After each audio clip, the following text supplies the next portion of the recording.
नमस्कार, मैं हूं प्रियांशी श्रीवास्तव और आप देख रहे हैं ऑफ द रिकॉर्ड। देखिए, अयोध्या अब सिर्फ एक शहर नहीं रह गया है, ये दुनिया का सबसे बड़ा स्पिरिचुअल हब बन रहा है। लेकिन हाल ही में कुछ ऐसी शिकायतें आईं जिसने प्रशासन की नींद उड़ा दी। शिकायत ये थी कि पंचकोसी परिक्रमा क्षेत्र के अंदर जहां श्रद्धालु नंगे पांव परिक्रमा करते हैं, वहां ऑनलाइन फूड एप्स के जरिए गुपचुप तरीके से नॉनवेज खाना पहुंचाया जा रहा था। इतना ही नहीं, बल्कि कुछ होटलों और होम स्टे में मेहमानों को शराब परोसे जाने की बातें भी सामने आई। अयोध्या के असिस्टेंट फूड कमिश्नर मानिक चंद सिंह ने अब साफ कर दिया है कि ये मर्यादा का उल्लंघन बर्दाश्त नहीं होगा। अब होटल हो, दुकान हो या फिर डिलीवरी कंपनियां, सबको सख्त वार्निंग दे दी गई है। 15 किलोमीटर का ये घेरा अब पूरी तरह सात्विक रहेगा। अब जरा गहराई से समझते हैं कि ये पाबंदी इतनी जरूरी क्यों मानी जा रही है। अयोध्या का ये बदलाव सिर्फ एक प्रशासनिक आदेश नहीं है, बल्कि इसके पीछे सदियों पुरानी धार्मिक मान्यताएं जुड़ी हुई हैं। हिंदू मान्यताओं में अयोध्या मोक्षदायिनी नगरी है। शास्त्रों में कहा गया है कि भगवान राम की जन्मस्थली का एक विशेष मंडल होता है। अयोध्या में 15 किलोमीटर का दायरा पंचकोश परिक्रमा क्षेत्र में आता है। पंचकोशी परिक्रमा का मतलब है वो 15 से 16 किलोमीटर का घेरा, जहां माना जाता है कि साक्षात ईश्वर का वास है। भक्त इस मिट्टी को माथे से लगाते हैं। बहुत से भक्त यह परिक्रमा नंगे पांव और उपवास रख कर करते हैं। भगवान राम मर्यादा के प्रतीक है। अयोध्या को एक आदर्श नगरी के रूप में देखा जाता है।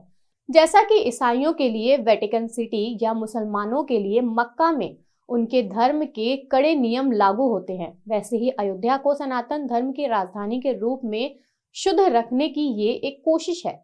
माना जाता है कि मंदिर के आसपास का वातावरण सात्विक होना चाहिए। जब पूरा इलाका मांस मुक्त होता है तो वहां की वाइब्स और ऊर्जा बदल जाती है, जो एक भक्त को मानसिक शांति देती है। ऐसे में जब ऑनलाइन कंपनियां इसी रास्ते में मांस डिलीवरी करती है तो भक्तों की आस्था को गहरी चोट पहुंचती है। अब सवाल उठता है कि क्या पहले भी मंदिर क्षेत्र में ऐसे बदलाव हुए हैं? तो जी हाँ, भारत के कई प्रमुख मंदिरों में समय समय पर शुद्धिकरण के लिए ऐसे बड़े कदम उठाए गए हैं। मथुरा वृंदावन में 2021 में यूपी सरकार ने मथुरा में कृष्ण जन्मभूमि के 10 किलोमीटर के दायरे को पवित्र तीर्थ स्थल घोषित करते हुए वहां मांस और शराब की बिक्री पूरी तरह रोक दी थी। वहीं वाराणसी में काशी विश्वनाथ मंदिर के आसपास के कई तय रेडियस में बहुत पहले ही ऐसी पाबंदियां लागू हैं। हरिद्वार, ऋषिकेश, यहाँ गंगा किनारे के इलाके में दशकों से नॉनवेज और शराब बैन है। इन फैसलों से सरकार का नैरेटिव साफ है। धार्मिक नगरी में प्रवेश करते ही आपका अनुभव पूरी तरह आध्यात्मिक होना चाहिए। मगर गौर करने वाली बड़ी बात यह भी है कि जहां प्रशासन नॉनवेज डिलीवरी पर बिजली जैसी फुर्ती दिखा रही है, वहीं रामपथ पर अभी भी 2 दर्जन से ज्यादा शराब की दुकानें खुली हैं। मई 2025 में ही यह प्रस्ताव पास हुआ था कि 14 किलोमीटर लंबे रामपथ पर मांस और शराब दोनों ही बंद होंगे। मांस की दुकानें तो हटा दी गई, लेकिन शराब की दुकानों के लिए अभी भी जिला प्रशासन की अनुमति का इंतजार हो रहा है।